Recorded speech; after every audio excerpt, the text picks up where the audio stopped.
Hey, what's going on, everybody? It's video 44 coming at you with another video. Uh, Tyrese Maxey, fantastic young player, plays for the Philadelphia 76ers.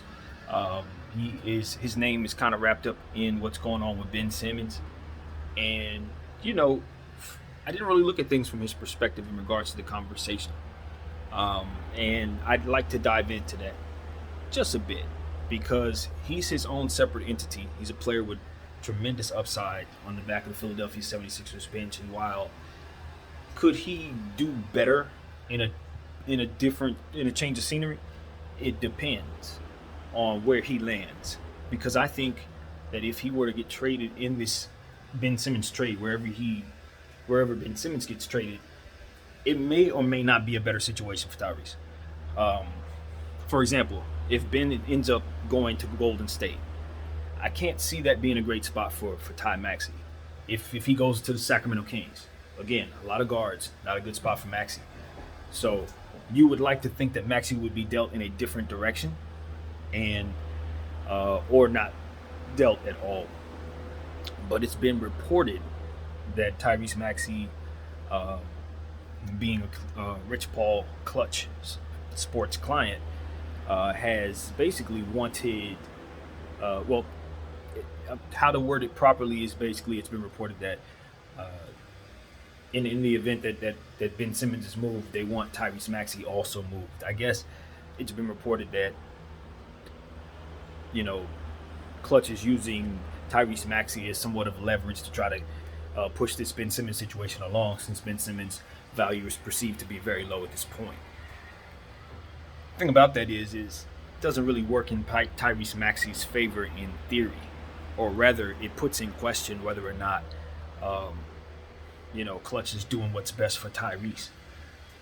And it's tricky because the Ben Simmons situation is such a debacle and it's so complicated because of the size of Ben Simmons' contract and the nature of the situation. It's almost like you have to use whatever you can to try to provide leverage for Ben Simmons in order to move him. So, with that being said, some things it just seem necessary, but this becomes a very, very, very slippery slope.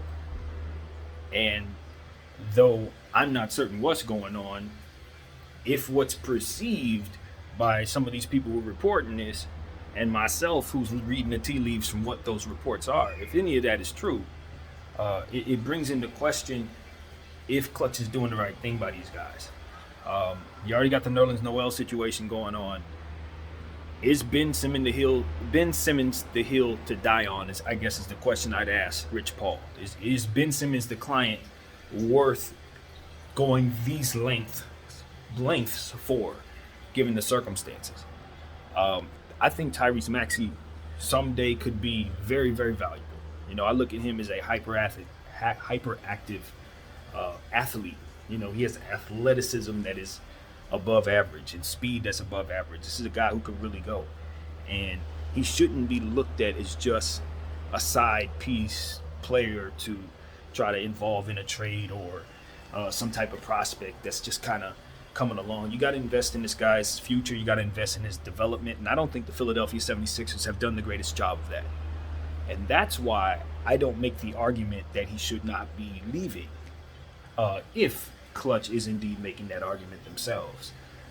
I'm just making sure that they, in my mind, that I understand the situation as it pertains to whether or not they're going to be sending him to the right spot for himself, or are they just going to be sending him wherever they need to, just so they can make Ben Simmons available in trade. And that's only important because of the fact that I think that his development isn't going properly in Philadelphia right now, and sending him to a worse situation like, say, Sacramento, I don't think helps at all. And that's what I stand on. I'm all about making sure that I speak on things that look right for the players. So, you know what I mean, making sure that they go to the right teams, or making sure those teams are in a space where their books are right. Their financial situation as it pertains to the salary cap and things of that nature, to be exact. That's what I'm most interested in. And it's important that each and every team be equipped properly to take care of these players, and that's one of the things that that I'm going to talk about it for as long as I'm around. So it is what it is, man. I'm hopeful for the sake of the young player Tyrese Maxey, as well as everyone else, Ben Simmons, of course, that they can resolve the situation quickly, because it is a lot of bad press and a lot of it's a distraction for young players. Honestly, this entire scenario is a distraction for young players. You know, we got to remember Ben Simmons, 25. Ty Maxey, probably like 22 or something of that nature. I mean, he's probably younger than that. So at this point, it's like we can't expect them to understand the inner workings of leverage and how best to go about trying to find themselves out of unhappy and stressful environments. We just need to try to make sure that the adults in the room need to make sure that the environments are not as stressful for the kids. You want to sit up here and say, oh, Ben Simmons and needs to hold himself accountable. Well, no, the adults who are supposed to be helping cultivate him into a professional are supposed to be holding him accountable, and so on and so forth. The people who are supposed to be representing him are supposed to be advising him properly, so that he can find himself in situations where he's knowledgeable about how to get himself out of these situations properly. What he did yesterday, it hurt him. You know, coming out basically and saying that he wanted to go to the California teams, it was like some Dennis Schroeder stuff, to be honest with you. You know, and involving Tyrese Maxey's name in the situation, however that goes, whether it be media driven or something really going on behind the scenes, it's just a distraction, man. That's all I'm saying. So, you know, that's my point of view on that situation. I think because Joel Embiid is in the balance, I think it would be wise for the Philadelphia 76ers to try to resolve their situation sooner than later. If Tyrese Maxey is going to be their starting point guard going forward, they need to know that sooner than later. You know what I mean? And, you know, I just wonder, I honestly wonder what Philadelphia is going to end up looking like over the next several years, because I honestly, I know Joel Embiid likes Philadelphia quite a bit. As much has been said about his affinity for that city. But that situation is looking like it's deteriorating not only for Ben Simmons, but for him as well. You know, I don't know how long he's going to be playing at an elite level, but it seems like they're going backwards in their timeline. And judging by what I understand to be very, very, very murky waters, trade waters for them in terms of trying to get rid of Ben Simmons and how expensive that may end up costing them, their situation can go south very quickly. A lot is going to be riding on the players that they receive in trade. A lot's going to be riding on the health of everybody there. Tobias Harris, Andre Drummond, you know, having a resurgence and things like that. They're going to have a lot of adjustments to make as a team. And I just don't know what the season's going to look like for that team right now. I mean, you know, you start the summer believing that even though you went out in embarrassing fashion, that you still have a contending basketball team. As of right now, I don't see them as anything. I don't know what I'm looking at when I look at the Sixers, because they have this situation looming 3 weeks away from training camp. I mean, I don't know how you sell to Joel Embiid that this is a championship caliber year for him. All I can see, honestly, is a very, very dark tunnel. A long season of very long games. Especially if they do not trade this man. Especially if they attach Tyrese Maxey to that trade. It's going to be a long season. So, at some point, Joel Embiid's going to start looking around and saying, man, you know, I'm turning into the next Dame my damn self. I'm turning into next Bradley Beal my damn self. This shouldn't be, especially if they get the wrong return. Now, if they get the right return, no problem. They get Kyrie Irving, they get Dame Lillard or something like that somehow. Bradley Beal himself, that works. But I personally don't see them getting anything like that. Not even close. In fact, I think they're going to have to give up something of that value in order to get rid of the contract. So, you know, as I've told you guys earlier, if they attach Tyrese Maxey or an equivalent contract, which they have several of, I think Matisse Thybulle is in there as well. they can make some trades that work numbers wise, but as we know, leverage is a lot, and there is no incentive to take on that contract. So I don't know, man. I hope that everything works out for everybody involved. And of course, this conversation started off about in regards to Tyrese Maxey. If I'm going to talk about him specifically, I just want to see him in a situation where he gets a chance to start immediately.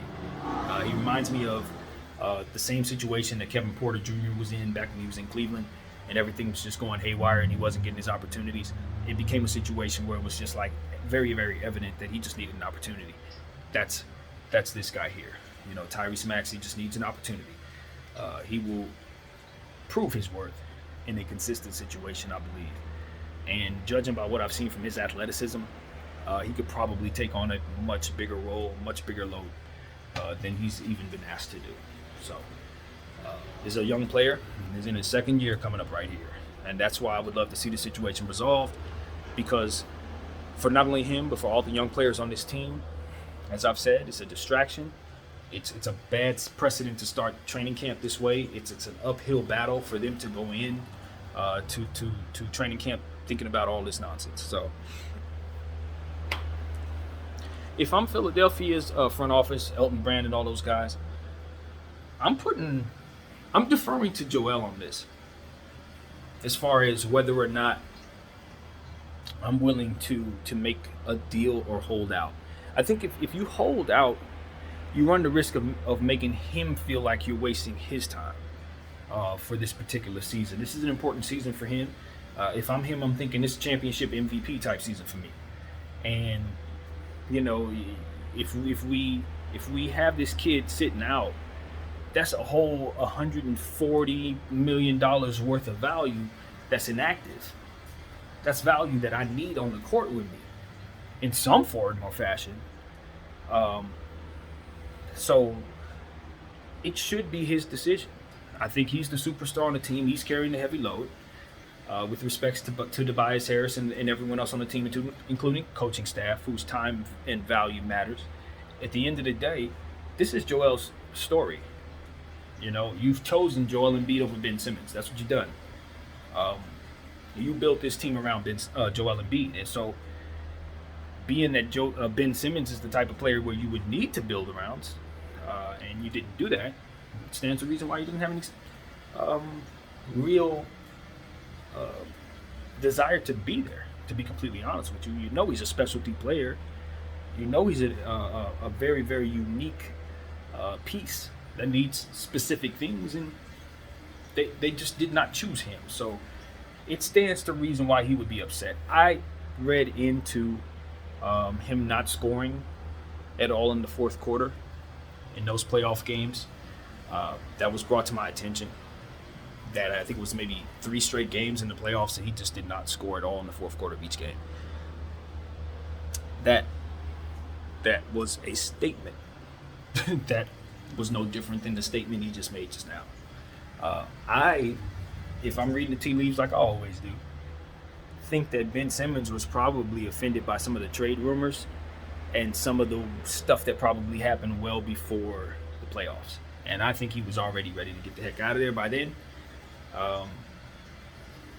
And something probably took place in that playoff situation. Probably sent his mind somewhere else. I'm thinking back on when LeBron James went through what he went through with Cleveland, and he kind of wanted to get out of there. You know, that whole situation with Delonte. That's the vibe I'm getting. Something happened, and it made him just say, we ain't doing this no more. I don't care about nothing, leverage, nothing, basketball, nothing, money, nothing. Just get me out of here.